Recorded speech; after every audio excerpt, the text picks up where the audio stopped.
Okay, Jean, thank you. Thank you so much. We've actually just been speaking. I've been on since about 7:35 this morning, so I've had a chance to get to know those of you on the line, and I'm looking forward to continuing our conversation now.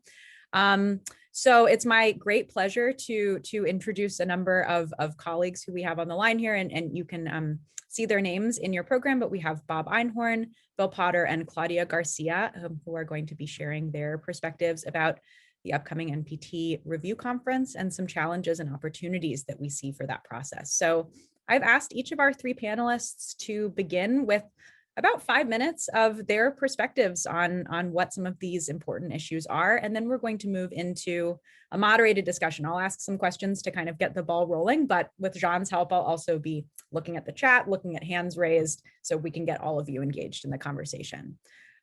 So I think if it's okay with Bob, I might begin with you and ask you to just give us 5 minutes of your thoughts and take it away.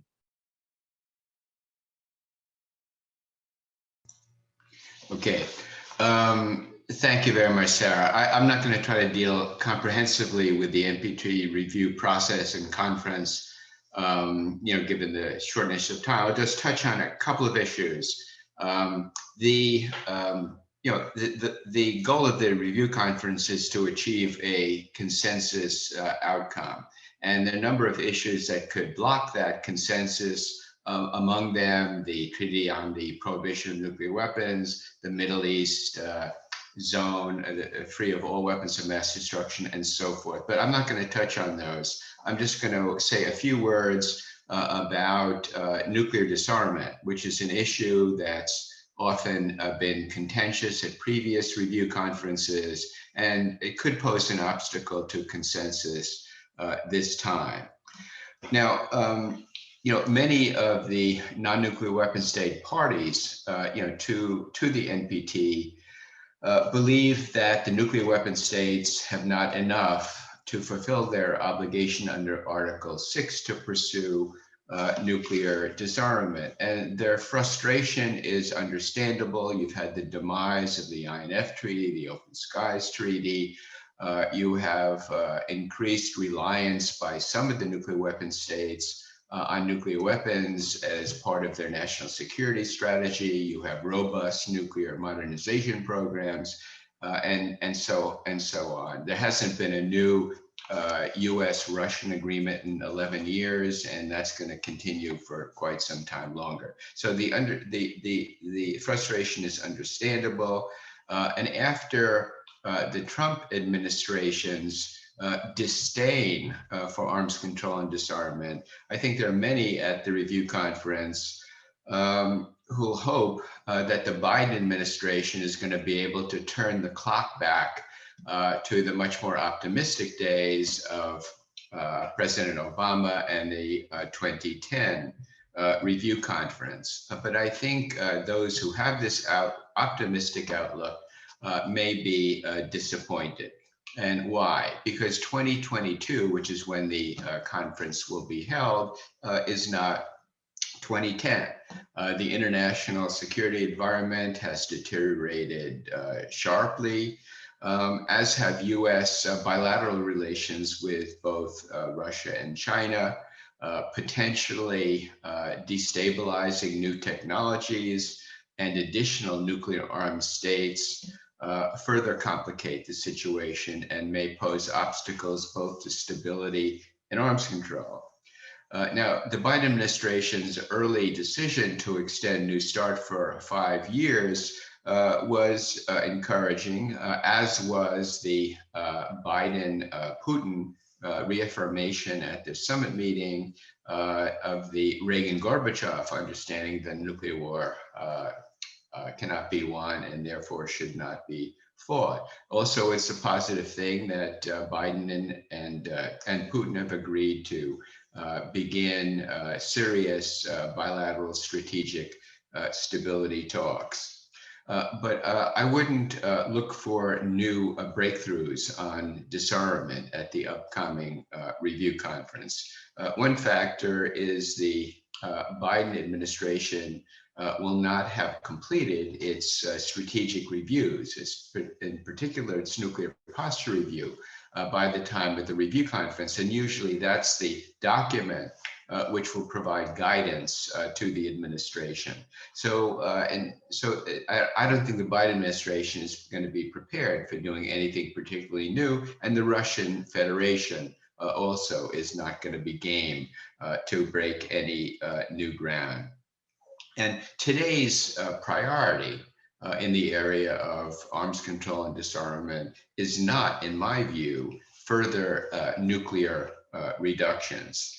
I think the priority today is preventing nuclear war and also reconceptualizing strategic stability and arms control in a way that takes into account emerging new technologies and additional nuclear actors. Hopefully, review conference agreement can be reached on the importance of nuclear risk reduction measures. Those are transparency, communications, and other confidence building measures that can reduce the likelihood of armed conflict that could escalate to the nuclear level.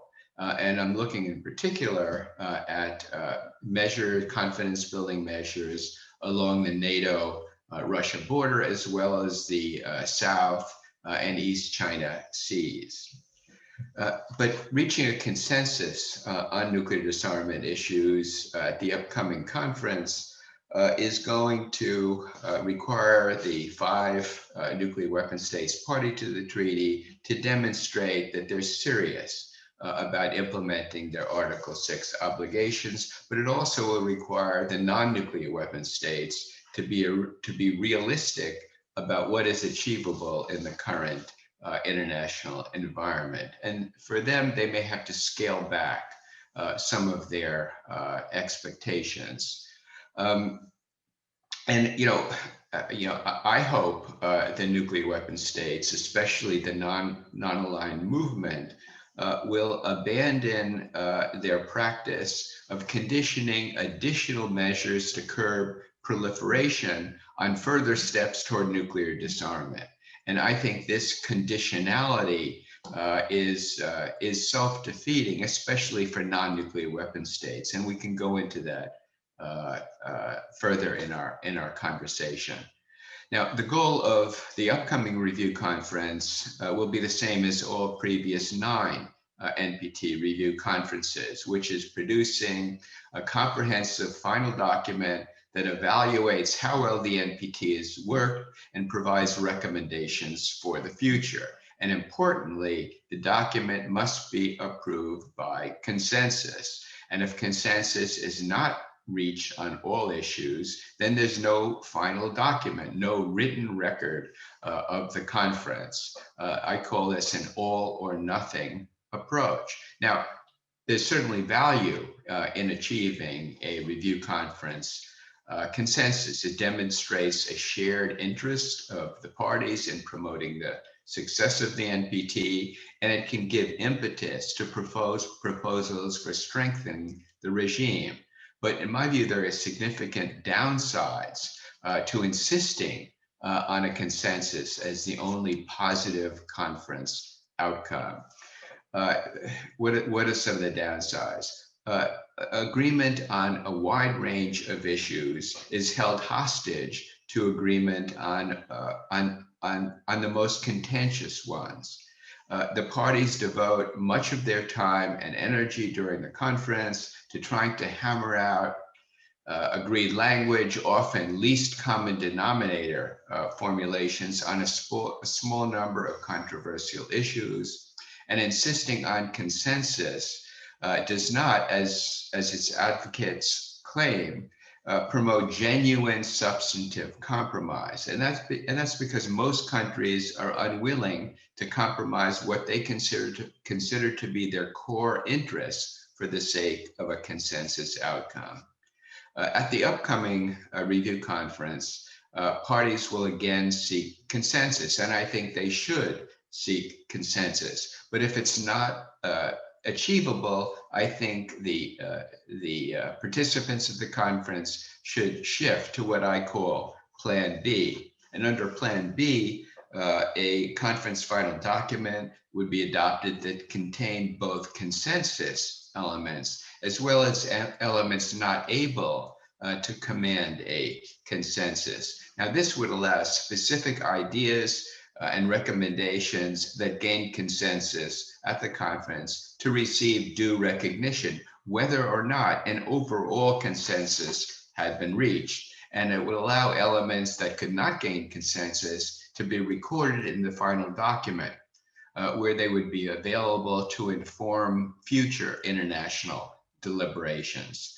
But of course, in the end, a plan B might not work either. Some delegations might prefer having no final document to abandoning the all or nothing approach that they believe, I think mistakenly, gives them leverage at the conference. And in that case, the final document would be produced, no final document would be produced, and the review conference would likely be called a failure. But a failure of the review conference doesn't mean a failure for the non-proliferation regime. Indeed, a comprehensive final document has been produced at only 4 of the previous 9 NPT review conferences. And yet the regime has been a remarkable success with no additional nuclear armed states in the last 30 years, despite all kinds of dire predictions that there would be a flood of new nuclear armed states. And I think one reason for this is that there's been a substantial disconnect between what goes on at NPT review conferences and what happens in the real world of nuclear proliferation and non-proliferation. So I know I've already taken too much time. So in the interest of time, I will end on that provocative note, and we can discuss it further in our conversation. Thank you, Sarah, and thank you all for listening. Thank you so much, Bob. I think you've teed us up for a really interesting conversation, so I appreciate you putting so many thought-provoking ideas on the table. I'm now going to turn it over to another self-described provocateur, Bill Potter. Bill, if you'd like to give 5 minutes or so of introductory remarks, and then we'll go to Claudia. So thank you, Bill. Floor to you. Thank you, Sarah. I mean, I'm reminded of kind of my first foray into international negotiations. There was a U.S.-Soviet track 1.5 dialogue, and I was tapped along with Joe Nye, real kind of one of my heroes, one of the real senior figures in the field. And Joe spoke first and spoke for maybe 10 minutes and covered so much territory, there's nothing left for me to say. And so I feel much the same way. I'm a little bit older than I was, but Bob Einhorn, I mean, I've been to every NPT review conference and prep conference since 1995, and still Bob beats me by 20 years.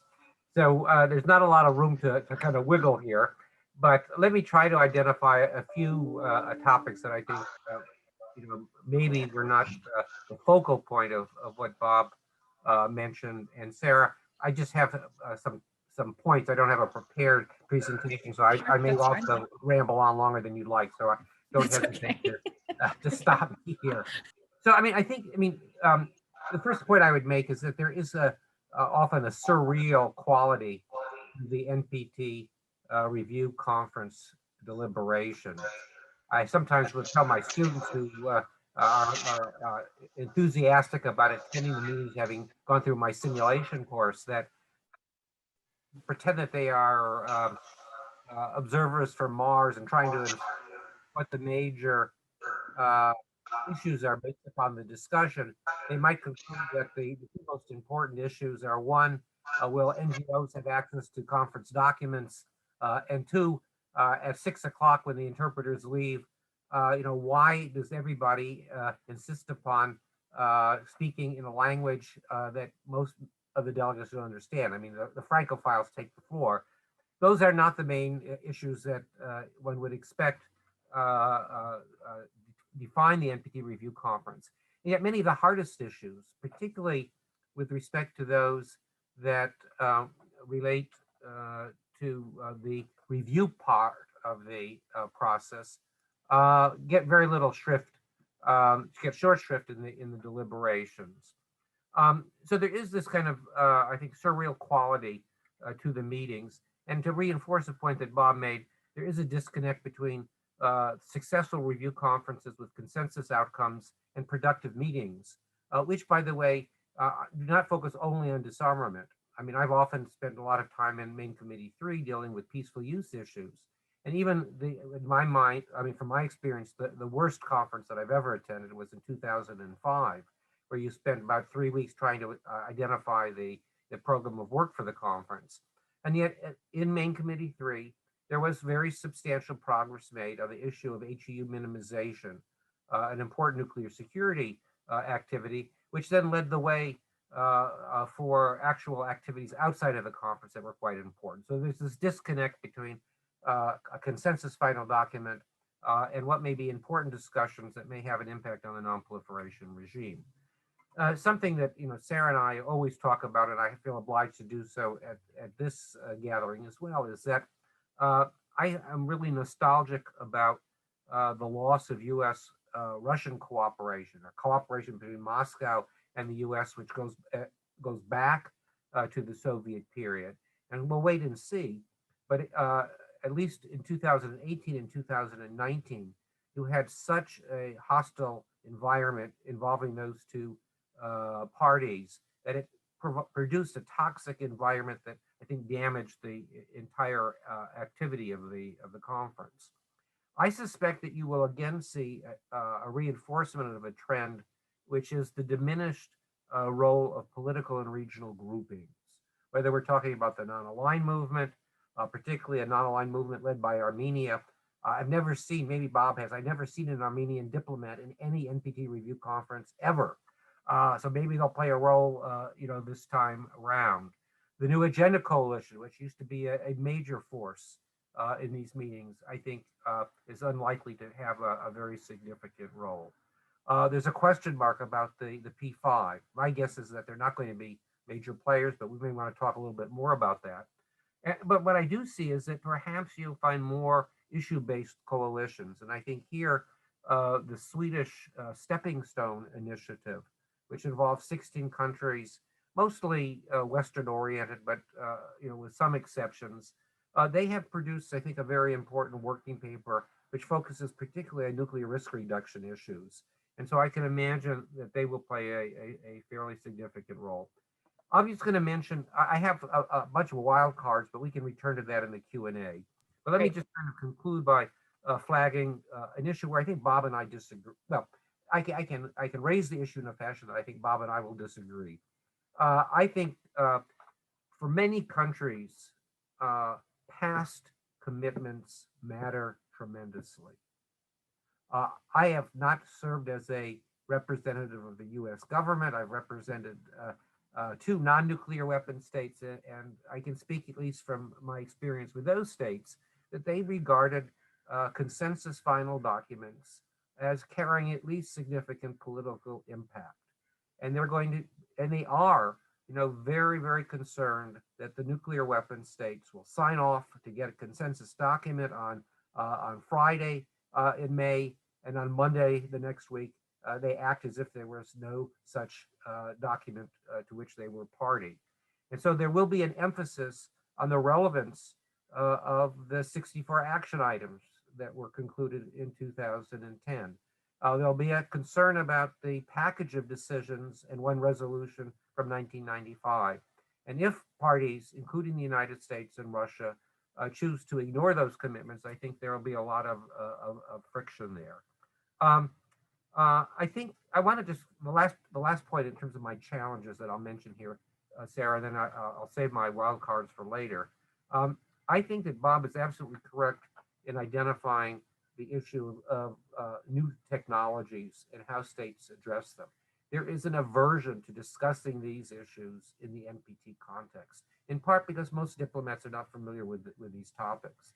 But whether you're talking about cyber, additive manufacturing, advanced conventional arms, autonomous weapon systems, nanotechnologies, there's a long, long list which are vital. Some of which are helpful from a verification standpoint, but others which are very, very damaging in terms of issues having to do with nuclear risk reduction.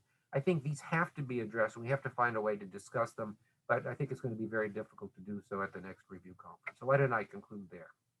Thank you so much, Bill. And thank you as always for a very robust and interesting list of items for us to consider. And we will return to a number of those that you've highlighted and that Bob have highlighted in our Q&A. So thank you for queuing us up for that.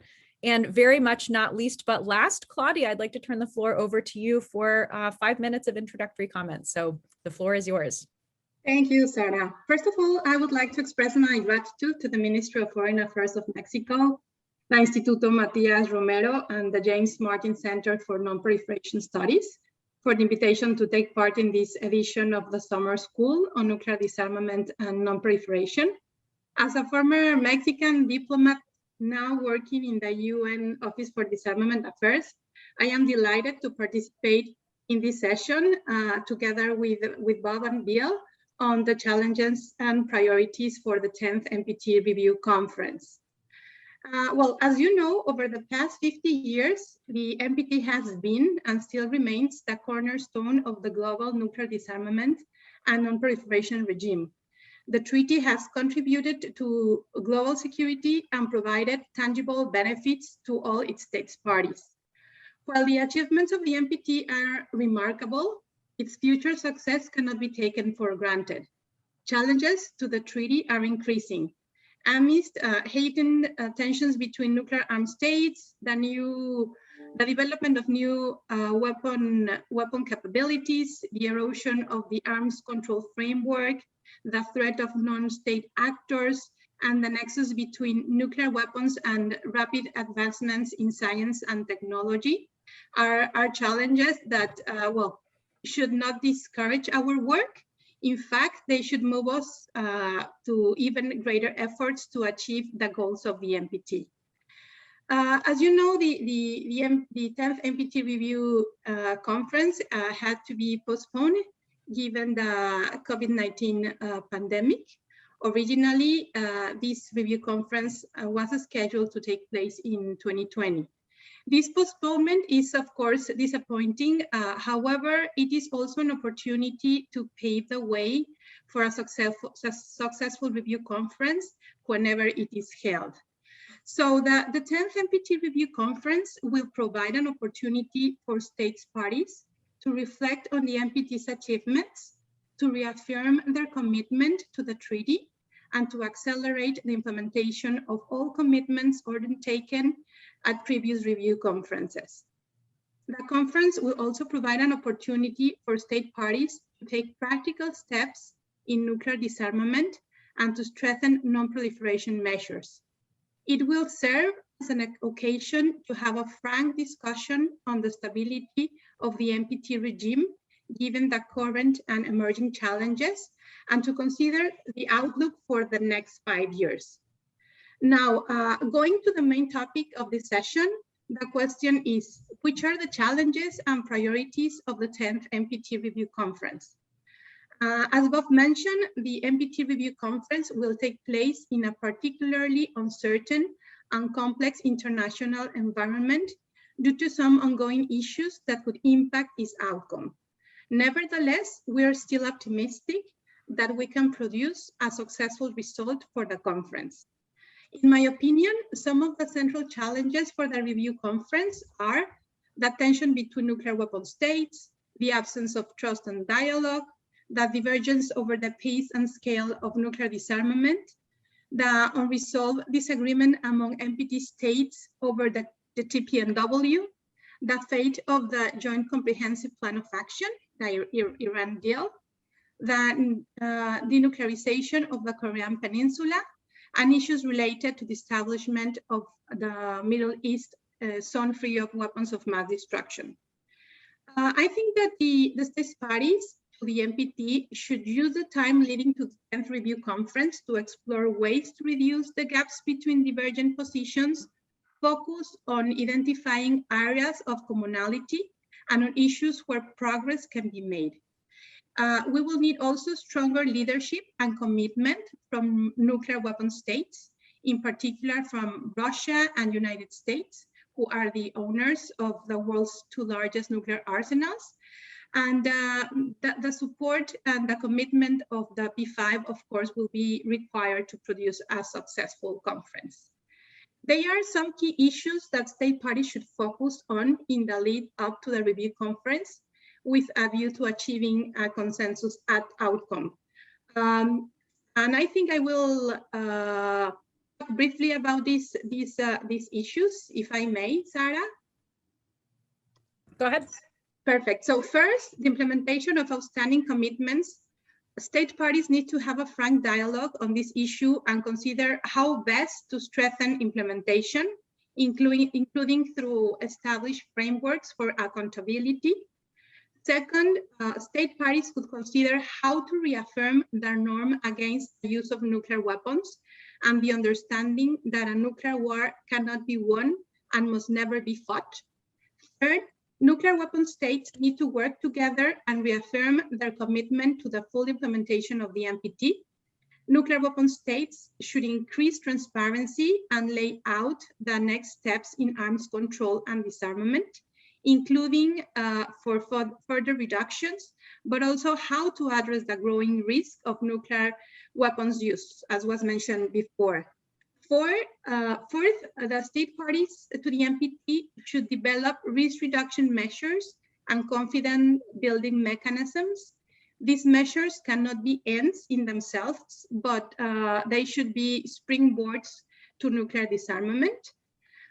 State parties should also discuss how to pursue disarmament, non-proliferation, and arms control in a complex strategic environment where all nuclear problems are exacerbated by new challenges.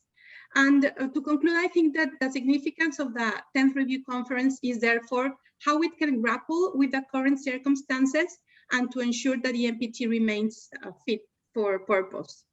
Also, let me echo the Secretary General's message contained in his disarmament agenda, and I quote, "The total elimination of nuclear weapons can only be attained through reinvigorated dialogue and serious negotiations and a return to a common vision leading towards nuclear disarmament." And I end this quote. So I hope that the upcoming 10th NPT Review Conference could move us closer to this goal. Thank you. Thank you so much, Claudia. And I can already hear some interesting areas of sort of agreement and disagreement in the comments. So I'm looking forward to teasing those out in our conversation. So as I mentioned, I have a few questions that I'm going to ask to our panelists to kind of get the ball rolling, but I'd really encourage those of you who are listening and thinking to start raising your virtual hands, or you can even put your question in the chat if you would like, because I really want to be sure to leave plenty of time for you to pose your questions to our panelists. So I'm not going to take up too much of our time doing that. But one of the themes that I've sort of been thinking about myself and heard come up in several different comments in this introductory portion of our panel this morning relates to what the point of the upcoming NPT Review Conference should be. So I'm thinking here less about sort of what is the goal of the NPT Review Conference broadly, but specifically with respect to the 10th NPT RevCon, which has now been delayed 2 times over. One of the things that we often heard leading up to the originally scheduled NPT RevCon in 2020 was that this would mark the 50th anniversary of the entry into force of the treaty, and that therefore there's this important opportunity to sort of commemorate this event. Now we're doing things a little bit anachronistically, and I would like to hear from our panelists what you think that means for what the objectives of the RevCon should be, particularly if it's starting to sort of bleed into this next NPT review cycle. So I don't know if any of our 3 panelists, Bob, Claudia, Bill, if you'd like to tackle that one, but I'm happy to recognize whoever would like to weigh in. Bill, you look ready to speak, and then maybe Claudia? I can speak. Okay. Another Well, go ahead. I mean, I think to some extent, assuming that we are able to finally meet in New York in January, the review conference itself may be almost anticlimactic. I mean, there's been this sense of delay and delay and delay, and poor Gustavo Zlavinin has been preparing for so many months, soon to be years, that it'll be such a relief if people actually are able to get together. that I think actually that's kind of a positive dimension of this review process. And I mean, and this is really a question mark. How will the pandemic, in fact, impact upon the attitudes of those individuals who are assembled? I think that the new American administration largely is welcomed by other countries. I think the extension of New START will have a very beneficial effect. I'm really wary of being optimistic because whenever, I mean, I am, as many of you heard before, I'm not an optimist at heart, unlike most diplomats. And the one time when I was relatively optimistic after a meeting that we had among heads of delegations, and honestly, before 2015, you know, it was the worst kind of assessment that I've made in a long time. And so I'm wary of being optimistic, but I think that perhaps people you know, will in fact focus on some big issues. And I think, and you've heard this from Bob, and I think, you know, Claudia and I have all emphasized this issue of reinforcing somehow the nuclear taboo. I think it's possible that we may find a focus on that issue, not as a substitute to nuclear disarmament, but as a key reinforcing measure. And so I could imagine that there would be some meeting of the minds. I'm really not particularly concerned whether we get a consensus document or not. It would be great. I think that it's unlikely that we're going to be able to bridge sufficient kind of gaps and gulfs among parties to do that. But I could imagine an environment which is much less kind of hostile and toxic than in the past. And then I think would be good for the NPT if we can in fact accomplish that kind of a meeting. Great, thank you so much, Bill. Claudia, I was going to invite you to speak next. Bill, I saw you had a two-finger. Did you want to? No, I don't know where you saw that, but it wasn't. Sorry, Bob had a two-finger. Sorry. Did you want to make a comment on what Bill just said? Not really a two-finger, just to answer your question.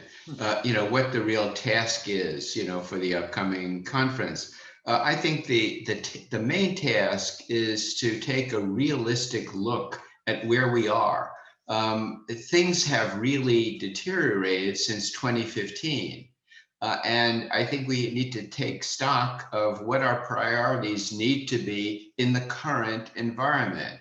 And that means, you know, not to, you know, go back to all of the traditional sources of disagreement and replay those arguments again in 2022, but to figure, what do we need now? And Bill suggested it in his remarks, reinforcing the taboo against use. I think, you know, you have countries that really have elevated the role of nuclear weapons in their national security strategies. I think the likelihood that nuclear weapons will be used is greater today than in 2015, certainly than in 2010. So what do you do that? Realize that's the task, and figure out what our priorities should be in the upcoming 5 years. I think that's the job of the upcoming conference. Thank you so much, Bob. Claudia, over to you, please. Thank you, Sarah. Just to add on some elements to the comments. Well, first of all, I think that the 10th NPT Review Conference remains the best venue to engage in the dialogue needed to reverse current negative trends related to nuclear weapons. It's also a great venue to enhance positive developments and to return to the world to a common path to nuclear disarmament. As I mentioned before, one of the few advantages of the conference postponement has been the extended time for dialogue on what the conference can achieve and how it can achieve it. So I think the NPT state parties must strengthen their efforts to improve the overall strategic context for disarmament, non-proliferation, and arms control, and avoid further erosion of the regime. There are several practical steps that the review conference can take to reverse negative trends and take us back to the path of a nuclear weapon-free world. Among these practical steps, I think that it will be helpful to have a high-level reaffirmation of commitment to the treaty and to all obligations or undertaken as a party to it. Also, as it was mentioned by Bob and Bill, at the development of a package of risk reduction measures can help take the world away from the prospect of a nuclear weapon use and toward nuclear disarmament. States should also recognize that challenges to non-proliferation are not static, and therefore the regime cannot be either. And also failure to secure a successful outcome at the review conference will not doom the NPT or the non-proliferation regime, but it would, however, serve to undermine the value so many states place on it, and in return, the value that the review cycle. Also, of course, a failure of a review conference could further entrench the divides within the treaty with long-term ramifications. Thank you. Thanks so much, Claudia. This is getting into some really interesting territory here. And one of the things that I didn't really hear anybody mention in particular with respect to the objectives of the upcoming NPT Review Conference is how we treat the Treaty on the Prohibition of Nuclear Weapons. So one of the questions I was hoping to ask the panel, and something that came up in our previous conversation that I think will be of interest to many on the line is, what do you regard as the most productive ways to talk about the Treaty on the Prohibition of Nuclear Weapons at the upcoming RevCon, recognizing that there are these very different perspectives, held by treaty supporters, held by the nuclear weapon states, and then even within countries that are allied with the nuclear weapon states. So would anyone like to take on that tall task of providing some thoughts about what you think? Bob, please. Yeah, look, there are irreconcilable differences between proponents and opponents of the TPNW. They cannot be bridged. The declared goal of many supporters of the TPNW is to delegitimize nuclear deterrence. The end is to have a world without nuclear weapons, but in the meantime, it's to delegitimize nuclear deterrence that many non-nuclear weapon states, so-called umbrella states, rely upon for their security. So there's not going to be any compromise. There are, key countries believe that TPNW is not complementary to the NPT. It's inconsistent with the NPT and so forth. So you're not going to bridge that difference. I think we should adopt a kind of Cold War term, peaceful coexistence. Kind of declare an end to hostile rhetoric, one camp to the other, and at the review conference, simply agree to disagree and take factual note of what's happened. The TPNW has achieved so many signatories, so many parties. It entered into force at a certain date. It will have further and so forth, just factual, but don't try to bridge differences. It won't happen.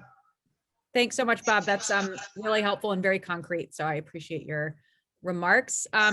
Bill, I saw you taking some feverish notes. Would you like to add in there? I think you're muted, Bill. I don't disagree with what Bob mentioned here. And I think that for the purposes of any kind of prospective final document, that acknowledgement or taking a factual note of what transpired is the only way that you're going to be able to kind of reach any kind of an agreement on that issue. I'm a little bit less pessimistic about finding a convergence. I don't think you're going to get a consensus on this, but I could imagine perhaps reframing the discussion so that it focuses more on the humanitarian impact of nuclear weapons. I could imagine a number of nuclear weapon states, the US included, that might be prepared to embrace or return to an acknowledgement of the importance of this issue in a fashion that might also go some way towards satisfying the concerns of proponents of the TPNW, because the TPNW, was not the only logical outcome of the Humanitarian Impact Initiative. And I think there are those on both sides of the aisle here who believe that more attention should be given to humanitarian impact issues. So I could imagine a useful discussion along those lines that might be held. There also are, I think, there are key divisions within countries. And so, I mean, we were just, I don't think, it was on the record, so I don't think there's any reason for me not to mention it. There was an interesting discussion that Rose Gottemuller had with Deputy Foreign Minister Sergei Ryabkov at the Carnegie Endowment meeting. And I had been led to believe by other colleagues in Russia that the Russians were going to be more flexible with respect to the issue of the TPNW at the forthcoming review conference. But that was certainly not the message that Deputy Foreign Minister Ryabkov sent. So I think these debates are going on within countries, within the nuclear weapon states, as well as between the nuclear weapon states and the non-nuclear weapon states. Thanks so much, Bill. If I can, abuse my prerogative as the moderator here, one of the things that I think is particularly interesting is the relationship between the humanitarian impact movement and nuclear risk reduction, and whether there might be some opportunities for finding common ground there. So perhaps that's something we can get into in a little bit. Claudia, I saw you had your hand up. Would you like to take it away? Yes, thank you, Sarah. Well, as you know, the supporters of the TPNW have consistently stated that the TPNW is not only complementary to the NPT, but actually supports and reinforces it as an example, as an effective measure under Article 6 of the NPT. And I think that with the exception of 2 Pacific Island states, all TPNW states parties are also parties to the NPT. So they are committed to the enduring health and vitality of the NPT and to the TPNW supporting the NPT. So I think that this point is important. Also, I think that the TPNW has given new impulse to nuclear disarmament. As Bill has mentioned, the TPNW has led to an intensification of debate on the humanitarian consequences of nuclear weapons, and has demonstrated the commitment of a majority of countries to pursuing multilateral disarmament. And also it's important to recognize that the TPNW has shifted the focus of nuclear disarmament to a more human approach. And well, yes, I agree with Bill and with Bob that a difficult topic to discuss in the framework of the Mpt Review Conference, and maybe, well, a factual recognition of the treaty will be the solution. But well, I leave this to the state parties. Thank you. Thanks, Claudia. So this actually leads me to another question I wanted to be sure to ask, and I will say I'm keeping an eye on the chat here and looking for hands. I've seen a couple, but if you have thoughts you'd like to add, please feel free to put those in the chat or to raise your hand. But I'd like to, before we sort of move on, to get at some of these bigger questions about areas for potential, whatever euphemism you want to use, common ground, bridge building between the nuclear weapon states and the non-nuclear weapon states. And it sounds like from all of your comments that the TPNW is not going to be one of those kind of areas for fertile ground, but I'd be curious to hear from our panelists what you think potential areas could be where it might be possible to find some consensus, particularly if states parties are willing to demonstrate some flexibility. So I don't know who wants to take on that big question, but whoever would like to go. Bob, why don't you start us off? I mean, there's not going to be agreement on next step on nuclear reductions or on de-alerting or on a whole range of other things. But I think there can be agreement that there's an increased risk that nuclear weapons will be used. And I think that's an area that everyone can converge on. So-called nuclear risk reduction measures, transparency, communications, confidence building, these kinds of things. I know there are many non-nuclear weapon states who are concerned that a focus on risk reduction measures will come at the expense of any interest in further nuclear reductions. They say it's not a substitute, and that's agreed. But right now, the emphasis really needs to be on preventing nuclear war. The purpose of the NPT is to reduce nuclear dangers. And one way to do that is to reducing existing arsenals. But today, I think the priority has got to be reducing the risk that nuclear weapons will be used. And I think that's an area of common ground that the parties should really coalesce around. Thanks so much, Bob. That's really helpful. Bill, go ahead. Yeah, I think, again, I agree with Bob. There are areas that we haven't discussed here. It's intriguing. I mean, I think during the entire discussion, I haven't heard the CTBT mentioned at all. And that was, in the recent past, a major point of contention. And there was near consensus, even at the very heated meeting in Geneva in 2018, where the US was the outlier. And so I could imagine that this US administration might wish to even feature the importance of the CTBT to distinguish itself from the past administration. And so I see an opportunity on that issue to engage with non-nuclear weapon states and other nuclear weapon states in a constructive fashion. So I could imagine some headway in finding common ground on an important both non-proliferation and nuclear disarmament measure. I would be remiss if I didn't mention, my favorite disarmament approach, action item 22, encouraging states to implement, fully the important UN General Assembly resolution on disarmament and non-proliferation education. And it was interesting at 2015, notwithstanding the absence of a consensus final document, for the first time there was some meat on the bone of those countries which numbered over 50 and included a nuclear weapon state on issues having to do with disarmament and non-proliferation education. So hopefully the Japanese will present it in a fashion that doesn't raise the ire of the Chinese as they have in the past, but it's conceivable that you could find something meaningful on the disarmament and non-proliferation education front. And finally, although we've been really focused on disarmament matters, there are these other main committees. And I think there is a desire on the part of both nuclear and non-nuclear weapon states to make more headway in the peaceful use area, as long as it doesn't diminish the attention that's given to either disarmament or non-proliferation. Thank you so much, Bill. Claudia, is there anything you'd like to add here? Yeah, please go ahead.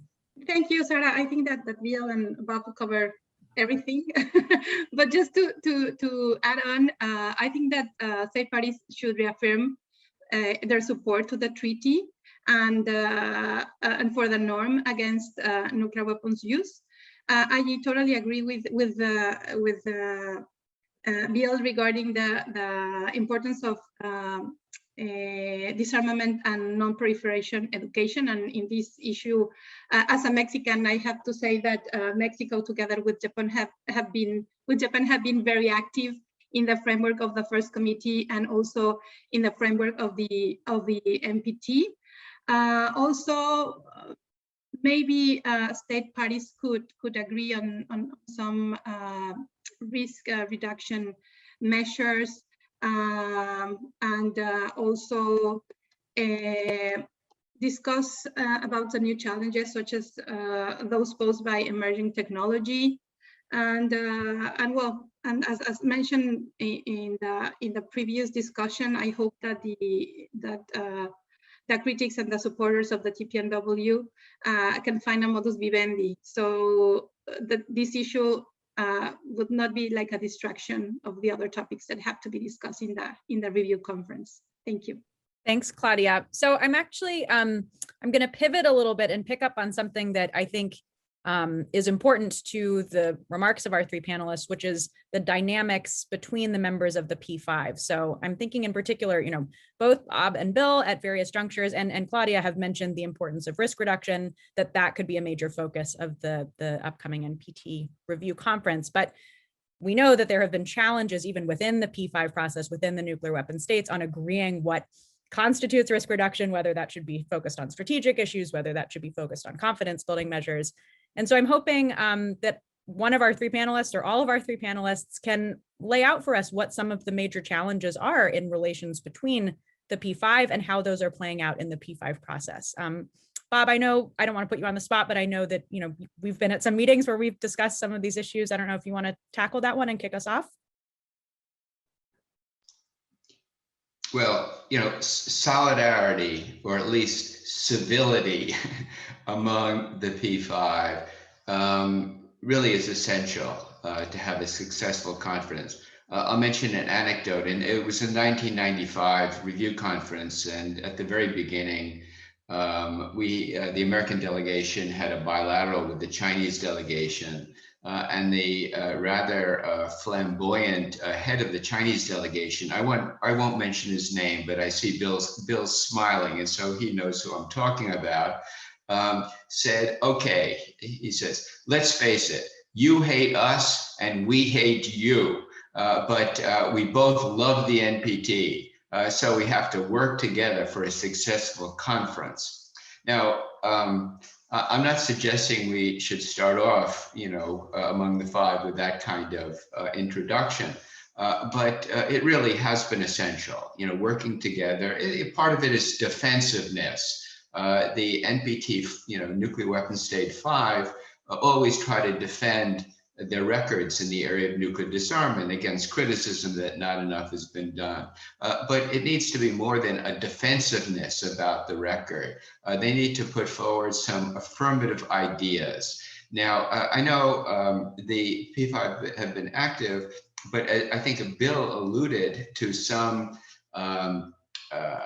highly visible disagreement among individual P5 members at some of the preparatory meetings for this and during this review cycle. Hopefully they could put that aside. This is a time of terrible stress bilaterally between the US and its two principal rivals. But they need to set that aside and work together. And I think even though many of the non-nuclear weapon states have concerns about the performance of the 5 nuclear weapon states, they really would like to see the 5 working together. And if there's a food fight going on, among them, that doesn't augur well for the success of the conference. Hopefully, I think, with people like Deputy Minister Rybkov, and some positive folks in the Biden administration, and hopefully the similar counterparts in China, things can move forward. And we've talked about, by the way, U.S.-Russian strategic stability talks. But I think one of the most positive signals would be if the United States and China were also to announce that they are beginning similar strategic dialogue. I think that would be very important, especially considering the story in the Washington Post this morning about the incredible work that CNS has done. And I mean, it's really astounding to me, uncovering that the Chinese are apparently building over 100 ICBM silos. And what does that mean for the dynamism behind China's nuclear modernization effort? And I think with signs that this competition will only increase, I think the review conference would, and the parties would really like to see the P5 and especially the 3, United States, China, and Russia, working together for the success of the conference. Thank you so much, Bob, and thanks on behalf of my colleagues for the CNS shout out. Bill, please go ahead. Yeah, 2 things. First, thanks, Bob, for flagging,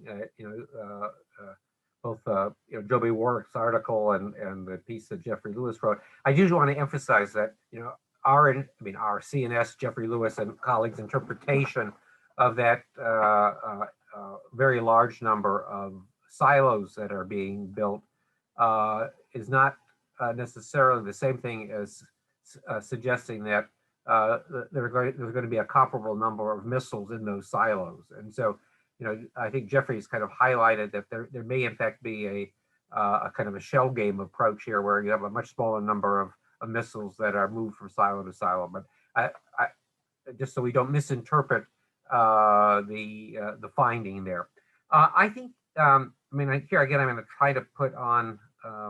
Well, it's kind of mixed hats here. I think it's obviously important to focus on the U.S., Russia, and China. They're the most significant players in the nuclear weapons game, if you will. But I don't think we should underestimate the manner in which France and the UK can also be spoilers in a variety of ways in the P5 process in particular, but also more generally at the NPT Review Conference. I would say more often than not, historically, it's been very difficult to get the French on board on many issues having to do with nuclear disarmament. And I think that remains the case. I mean, there were statements made in the past by French diplomats in not a very diplomatic fashion, essentially saying that we will never, ever make any reference of a positive nature, even of a factual nature with respect to the TPNW, something to that effect in any case. And what worries me, and I'm going to introduce the wildcard feature here, Sarah, even though you haven't asked us specifically, I think personalities make a difference, but also I'm very much concerned about the possibility that particularly in a right of reply exchange, that the issue of chemical weapons may come up. And if that happens, the Brits will feel obliged to speak out. They'll hammer the Russians on this matter. It will reinforce, the tensions that that arose really very, very recently in the Black Sea, and in some ways, I think in many ways, the Russian-UK relationship is worse than the Russian-American relationship, and so that could spill over and make it very difficult for the P5 to work effectively. And I can't emphasize enough, the importance of personalities here. Who is going to be leading the delegations? Because particularly when you get to the right of reply, where you have unscripted comments being made, it makes a difference.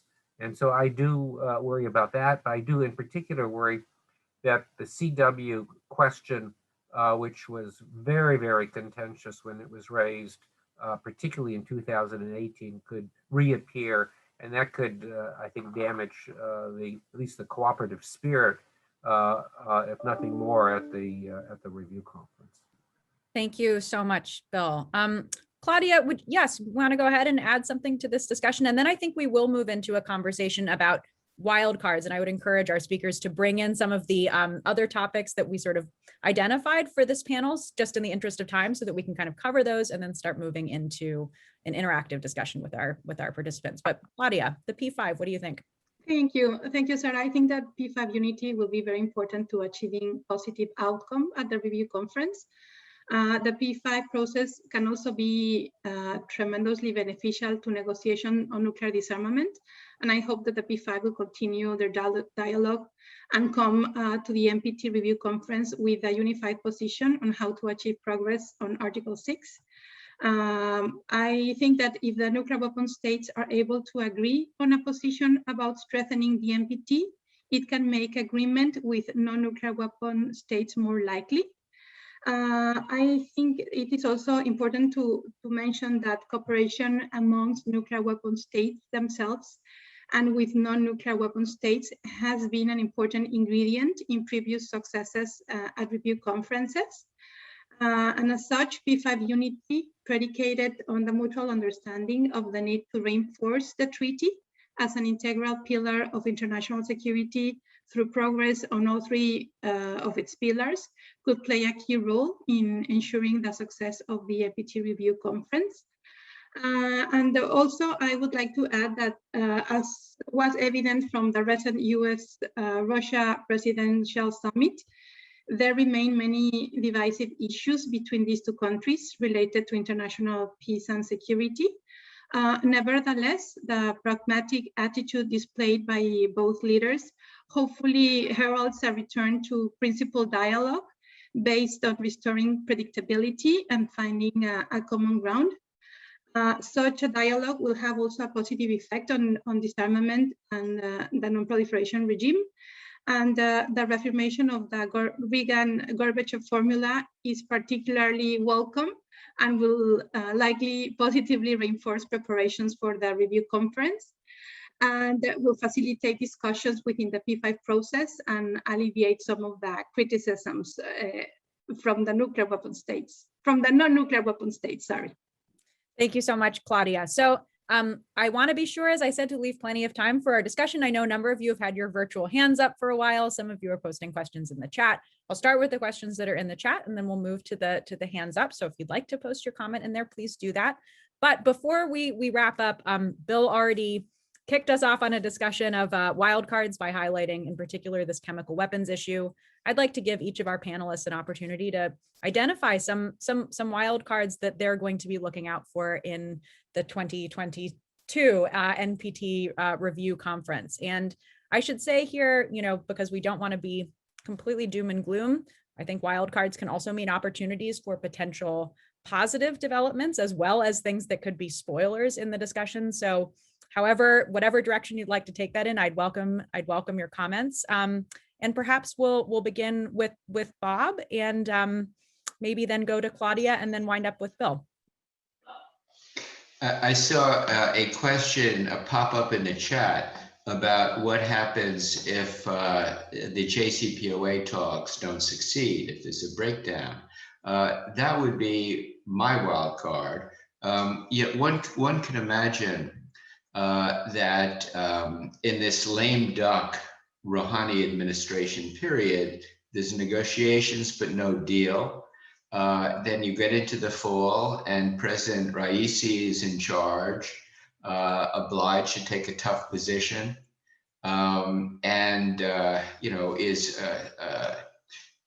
is over demanding in terms of what the U.S. can deliver. Now apparently they're saying the United States must make a solemn commitment that no future U.S. administration will withdraw like Trump did. Now that can't be done. So what happens if the talks break down and the Iranians continue to stockpile nuclear material, more 60% material, and so forth and so on? This gets the Israelis very nervous and tempt them to take unilateral action. I could see this spinning out of control. You see, it's one thing for the North Korean issue to become tense because North Korea is no longer a party and doesn't participate in the conference. They can't block consensus. They have no voice at the conference. But Iran is a member, will be at the conference and defending its position. And I think if things really begin to heat up, and devolve into armed conflict, I think that could have a highly disruptive effect.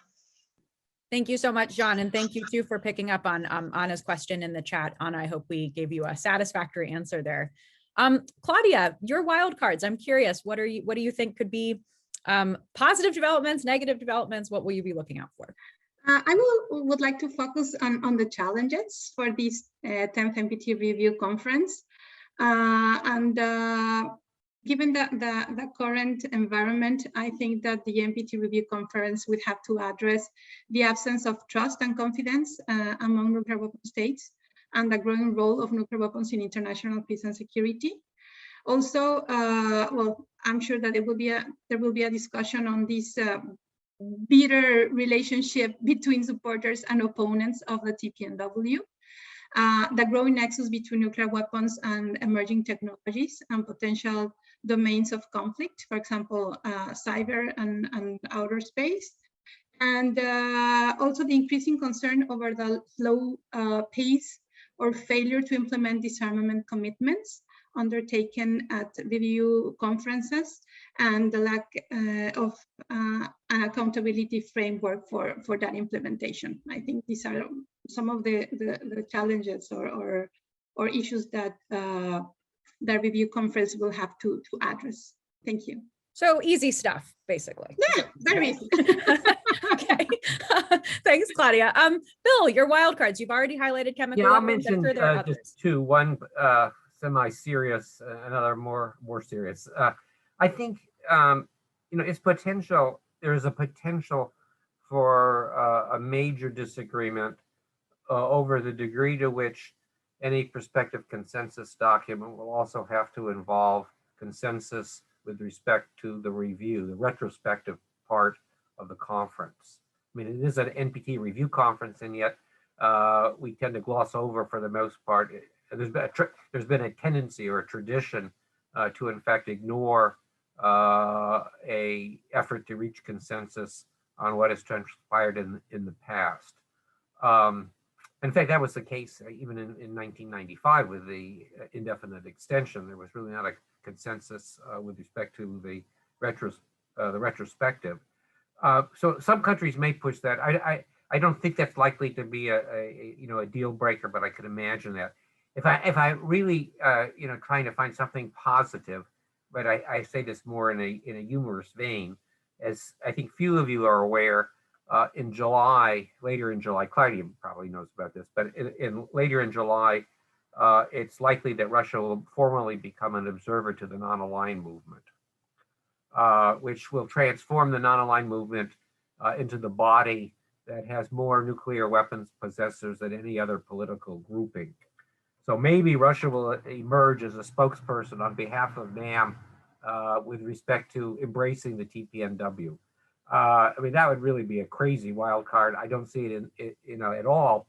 But it is, I think, the more serious dimension of this is that I think it reflects a broader or an interest on the part of Russia to play a different kind of a game now with a broader set of objectives in terms of engaging with many non-nuclear weapon states who also happen to be members of NAM. Not necessarily with the focus, and probably not with the focus particularly on the NPT, but with respect to a lot of other issues that are being considered in the UN, including in the cyber domain.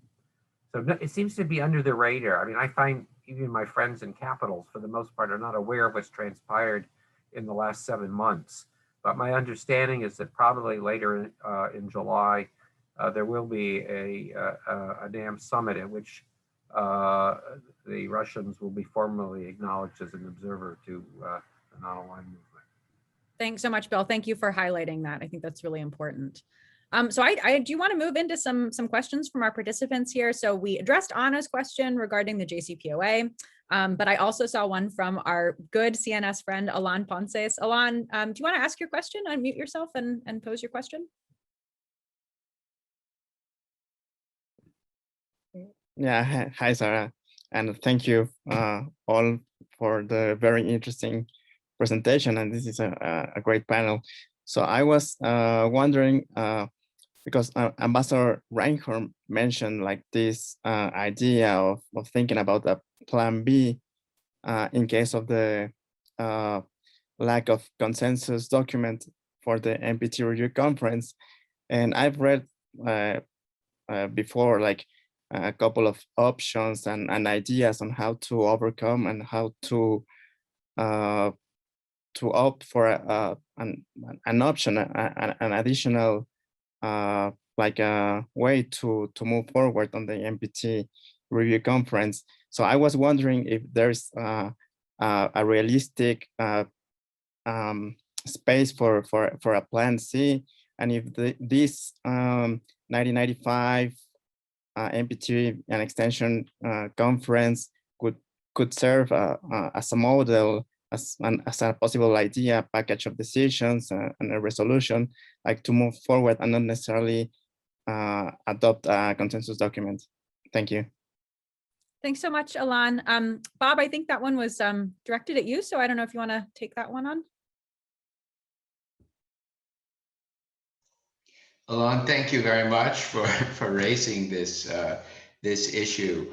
I really do believe, look, the parties should try to seek a comprehensive document by consensus, but even when they succeed, it becomes 20, 25 single-spaced pages, which regurgitates a lot of the language from all previous consensus final documents. No one, unless you're a member of the non-proliferation community, not even all of those people, understands what this is all about. what's new, what's important.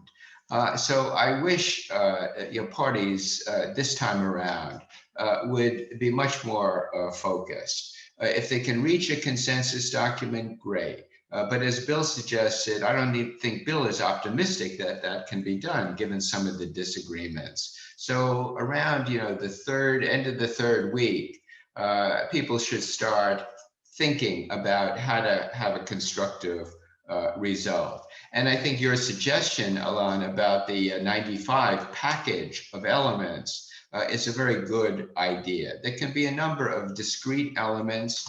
One element could be a senior level, foreign minister level, short reaffirmation of the importance of the treaty.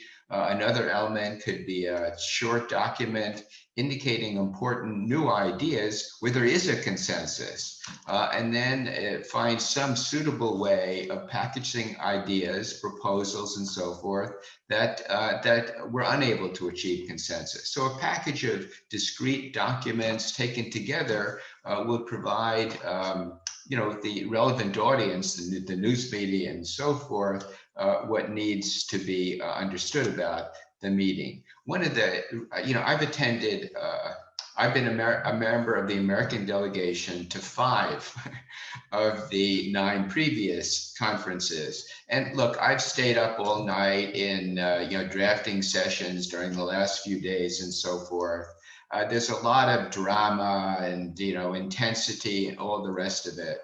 But at the end of the day, when there's success, it's often on the basis of watered down formulations that don't move the ball forward at all. And I think, a time management should be a focus of the Bureau, the leadership of the conference this time around. Earlier, I think it was Bill who suggested, more attention should be paid. I think maybe Claudia also mentioned this, to the importance of emerging technologies on the future of the regime. So, there should be an opportunity to devote some time to talk about trends in international relations, trends in emerging technologies, which have such an impact. But there's no time for that because people are so consumed with wordsmithing language that people will not understand and will forget after 3 days. That's another reason I think to go for a plan B if it becomes clear that plan A is not in the cards. Thank you so much, Bob. Claudia or Bill, I didn't see either of your hands go up for that one. So maybe we'll move on to some of the other hands that I saw up. I've forgotten the order in which they appeared, but I think Jose was first and then Jimena. So Jose, would you like to ask your question? Yes, thank you very much, Ms. Moderator. Basically, I want to ask Bob, Ambassador, as far as I understood his presentation, which I very much appreciated, we should focus on the risk reduction part of the NPT. I wanted to ask rather a question as an advice that you would have, if any, to non-nuclear non-nuclear states such as mine, as Costa Rica. And let me elaborate a little bit. Jose, can I interrupt you for 1 second? I am having a hard time hearing you. I wonder if it might be possible for you to type your question in the chat and I'll go to Jimena and then we can get you that way. Would that be all right? Of course. Thank you very much. Okay, thank you so much. Sorry about that. Jimena, would you like to ask your question? Thank you so much, Sarah. And I want to make a question related to risk reduction, perhaps to Ambassador Einhorn. And it's a sequence. The sentencing is apparently to develop smaller nuclear weapons. This is being done to lower the barrier and give more flexibility for their use. Is there any mechanism in place that the state have like to declare these new kind of weapons? Thanks, Jimena. Bob, I think that one was to you. Could you, maybe Jimena could repeat it, or Sarah, maybe you heard it more clearly than I did.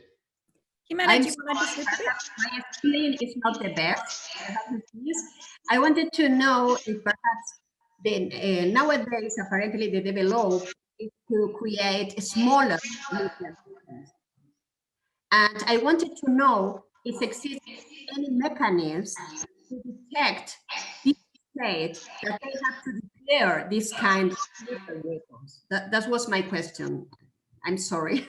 Okay, so Bob, it's about, I don't know if you caught that, it's about miniaturized nuclear weapons, it sounds like, and also whether states are obligated to declare that they're making smaller or lower yield nuclear weapons, as I understand. No, unfortunately, there are no transparency requirements in that regard. Not even between the United States and Russia.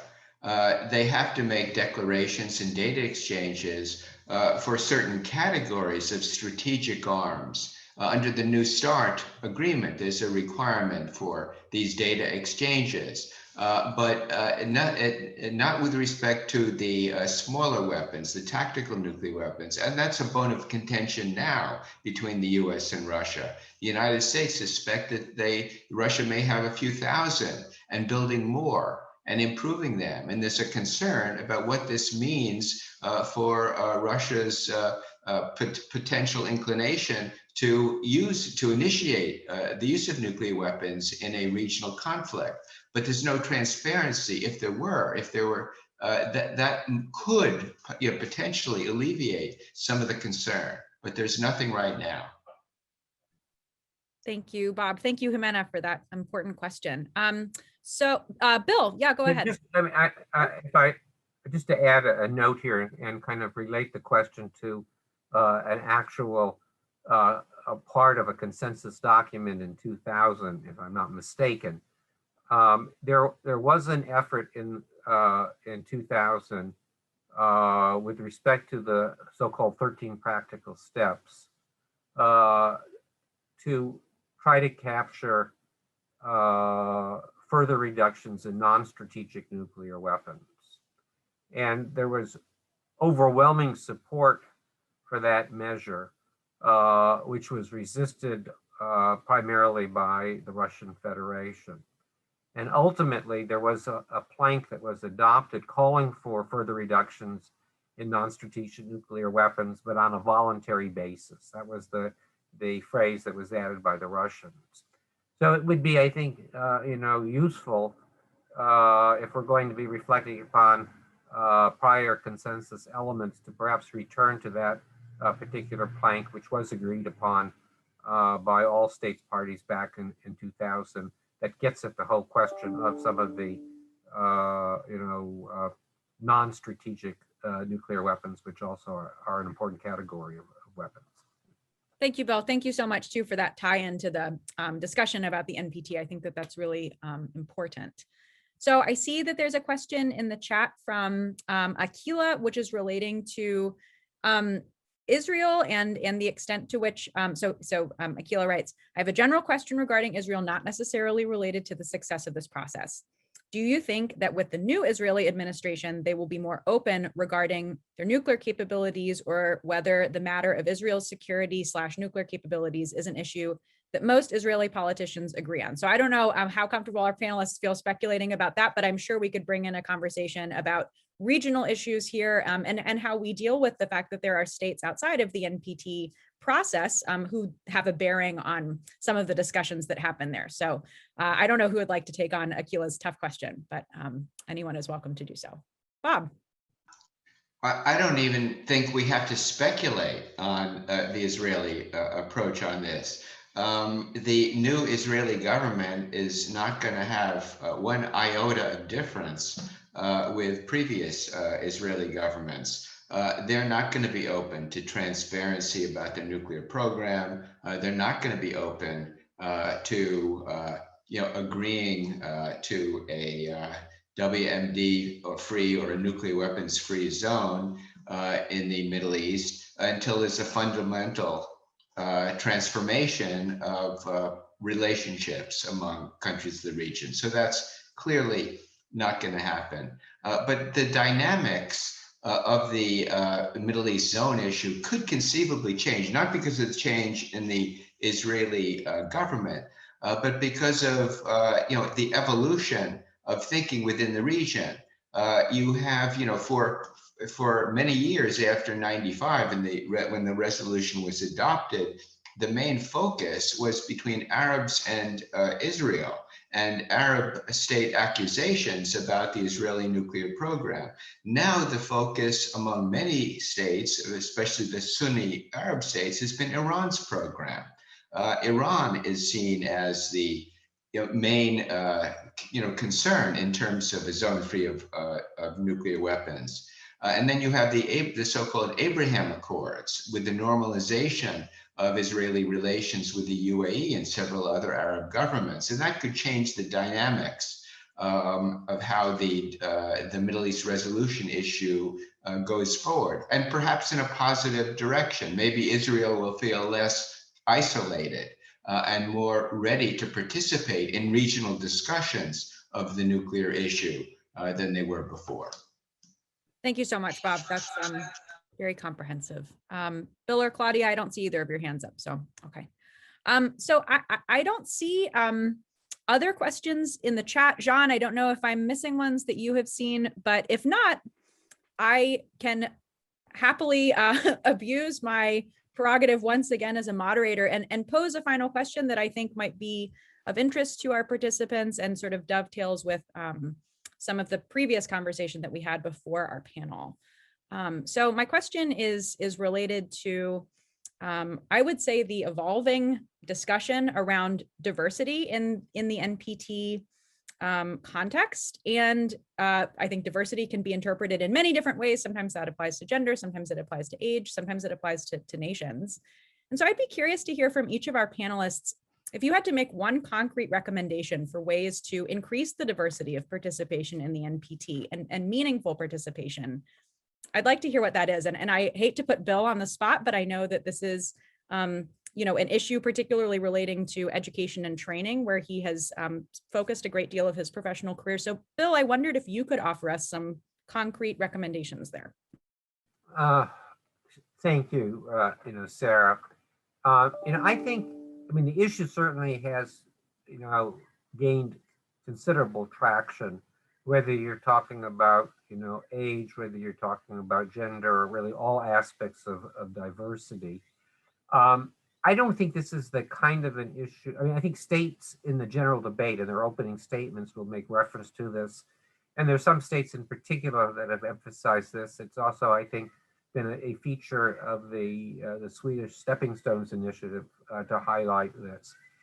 But I think what I would recommend, rather than focusing on, gaining any kind of a consensus about this, I think states can very practically address this issue by diversifying their delegations. I mean, some states have done that in the past, more so than they are today. I mean, that includes, and this was something that's also recommended, by the UN Experts Group on Disarmament, Non-proliferation Education. The delegations can reach out to civil society and include members of civil society on the delegation. They can strive for gender balance. They can bring in next generation, diplomats, so that you actually see a changing face of the representation. That's the way I would recommend those countries that feel strongly about this to actually act rather than focusing on gaining consensus language.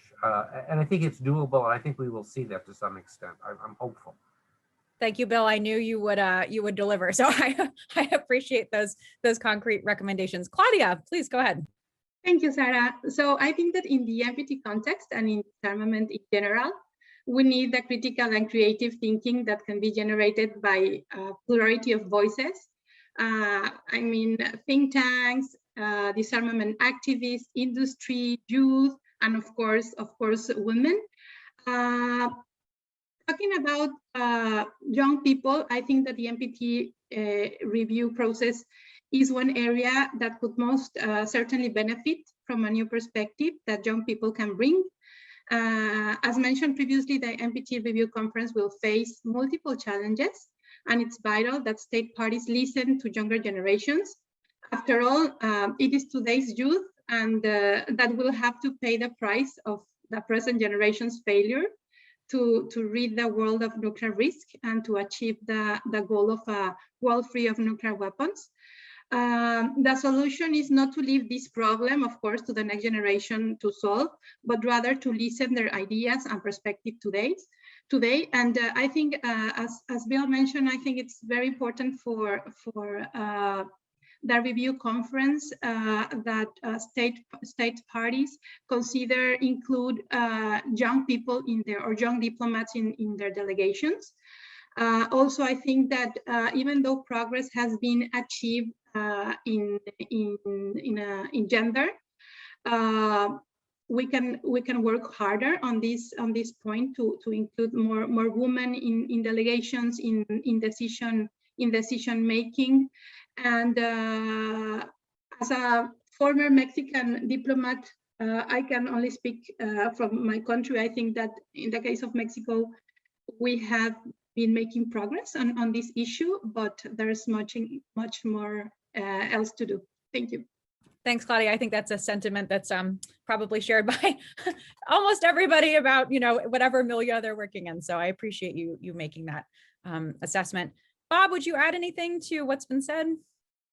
Well, I think it's important in the area of diversity and inclusion for major states to lead by example, rather than to prescribe a set of guidelines and so forth, which would be difficult in any event to do, to lead by example. And in that respect, I'm very pleased by the United States has been doing that. The nominee to be Undersecretary of State for International Security and Arms Control is a woman of color who has devoted much of her professional life to ensuring diversity and inclusivity. The senior director at the White House responsible for arms control and non-proliferation is a very talented woman. And you go through the ranks, you see how many women, you see a colleague of mine at Brookings, who's nominated to be the #2 in the NNSA at the Department of Energy, is a man of color. So I think the more that a country like the United States puts forward this kind of face to the world, the more it's going to be possible for others to follow suit. Of course, you know, there are different cultural values and all kinds of things in our international community. But I think the more that people can see young people, people of color, participating, I think the more. And I'm you know, looking at this this screen, I'm happy to see probably a majority of women out there, which is very encouraging. Thank you so much, Bob. So I do see that Jose posted his question that he was trying to ask previously in the chat, so I don't want to forget about him. We've got about 2 minutes left, so I'm going to read Jose's question out.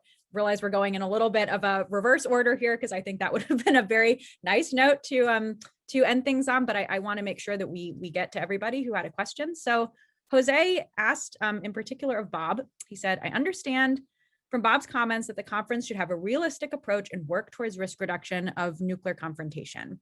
However, we see nuclear states getting more sophisticated arsenals and not actually disarming.